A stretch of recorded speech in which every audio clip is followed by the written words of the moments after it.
মদ পান করতে গেলে ক্ষতি বেশি, জুয়া খেলতে গেলে ক্ষতি বেশি, লাভ কম আছে, নাফা কম আছে।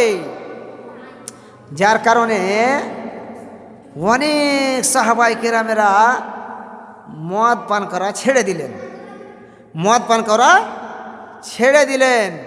মদ হালাল ছিল জি, বুঝতে পারলেন? আল্লাহ মনে মনে বললেন, চিন্তা করলেন, বললেন আয়াতে যে আরবের লোকেরা এত মদ পান করছে যে এদের ভবিষ্যতে ক্ষতি হবে। আর যারা মদ পান করে, মদ পান করতে করতে করতে করতে তার শরীরটা খোখলা হয়ে যায় আর বড় রোগ হয়ে শেষের বেলায় সে লোকটা মারা যায়। দেখবেন যারা মদ পান করে, যার শরীরে যতক্ষণ তাগত আছে অতক্ষণ পর্যন্ত আপনি মদ খাবেন, নেশা খাবেন। আপনার শরীরে যৌবন আছে, তাগত আছে। আপনার তাগত যখন চলে যাবে তখন মদ আপনার শরীরটাকে খেতে আরম্ভ করবে, আপনার শরীরটাকে ঝাঁঝরা করে দেবে, আপনার বডিতে কিছু থাকবে না। তখন আপনি বড় রোগে আক্রান্ত হয়ে মারা যাবেন।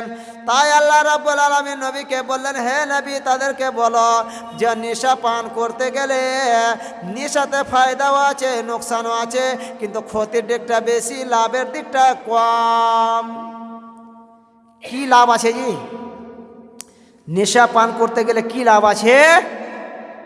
আল্লাহ রাব্বুল আলামিন, আল্লাহর নবী বলেছেন, নেশা পান করতে গেলে মনের টেনশন দূর হয়ে যায়।